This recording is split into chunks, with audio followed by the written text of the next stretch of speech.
like to have erotic sex rather than just sex? Put your hand up. And if you don't know what you're missing. Erotic sex is amazing. Who would also love to have a beautiful, intimate relationship? Put your hand up. And if you have both, put both hands up. If you've got both going on all the time, you've got erotic sex. Sorry. If you are now having erotic sex and an incredible, long-term, intimate relationship, but both your hands up. So look around the room. Not many people. Why is that? Well, it can be hard to hear, but eroticism is the enemy of intimacy, and intimacy is the enemy of eroticism. So I want you to shout out, what do you think an intimate relationship has? What are the things an intimate relationship would give you? Just shout.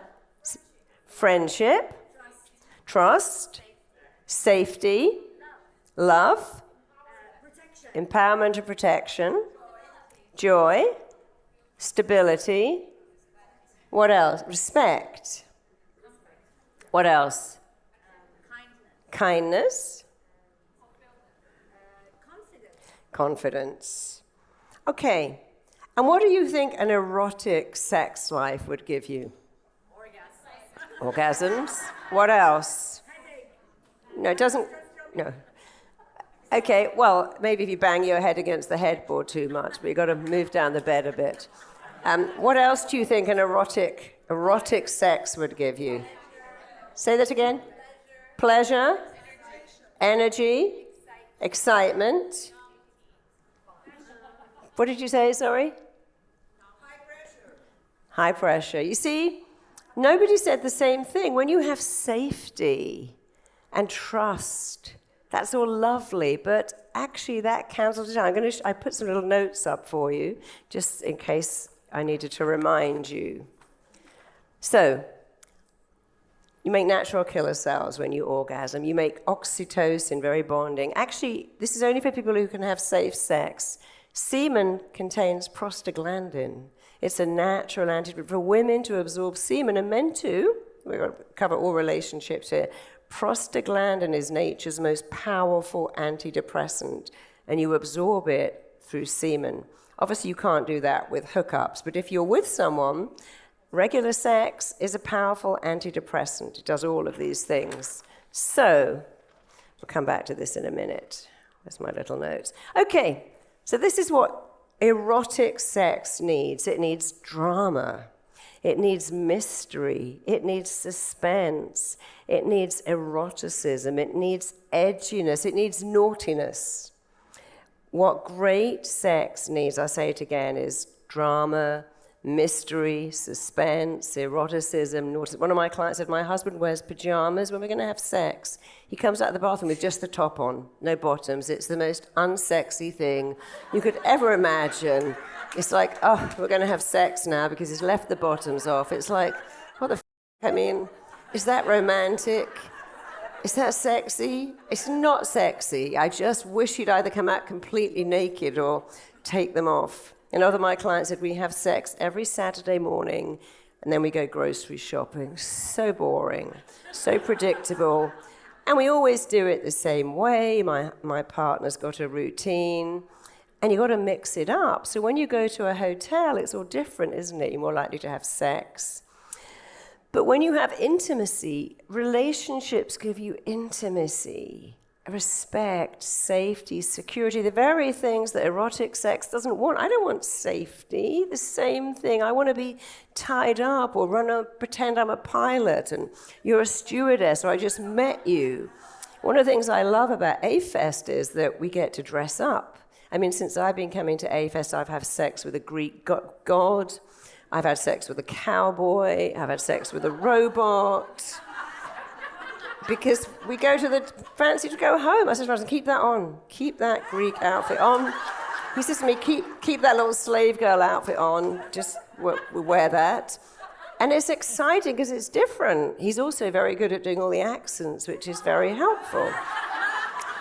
So there's a bridge that will join erotic sex with intimate love.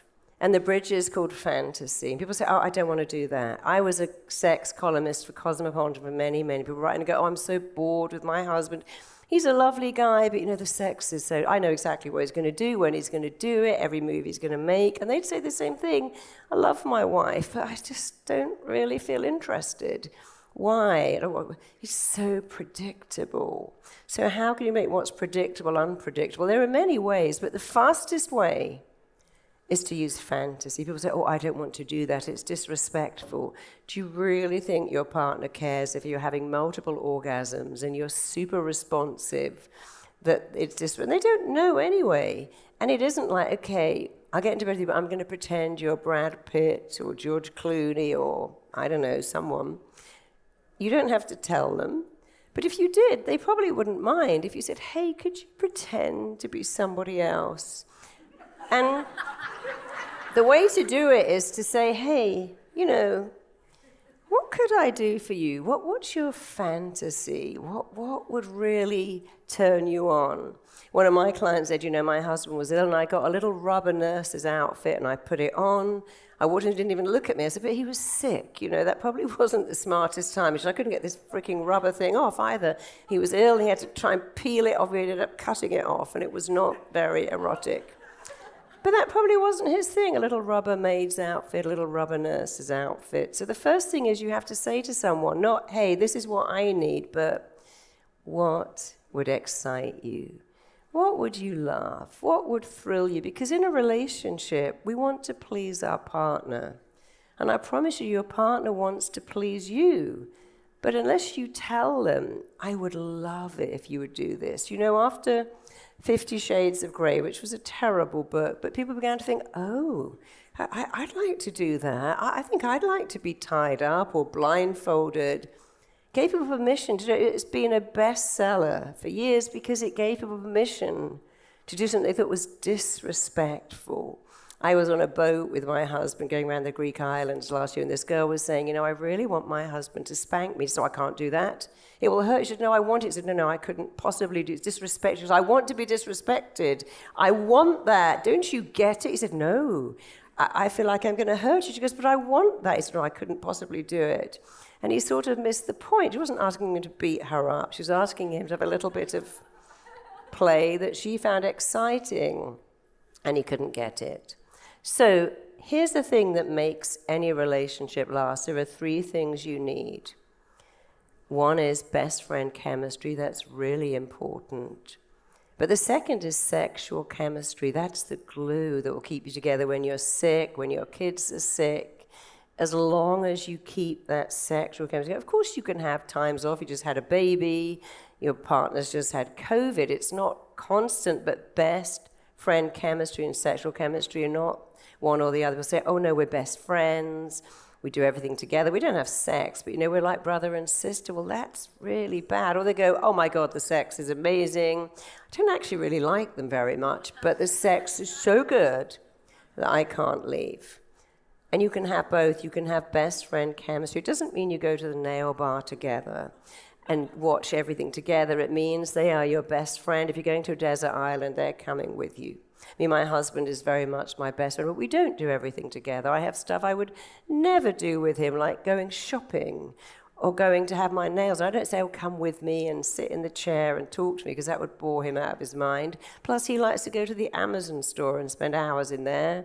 I go to my little nail bar, and then we meet afterwards. So best friend chemistry is not doing everything together, but you've got to have best friend chemistry. You've got to have sexual chemistry, which is very, very easy to get. And you've got to have the third thing, which is called respect and admire that person. And if you respect and admire them, you should be willing to hear their fantasies.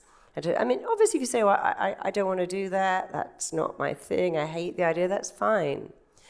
But respect someone enough to at least say, okay, tell me what you want. One of my clients said, I want my wife to wear boat shoes. Isn't that the weirdest thing? He said, I find that such boat shoes? Yeah, that's what I want. I find them very sexy and erotic. She said, he's out of his mind. They're hideous, they're ugly. Well, he likes them.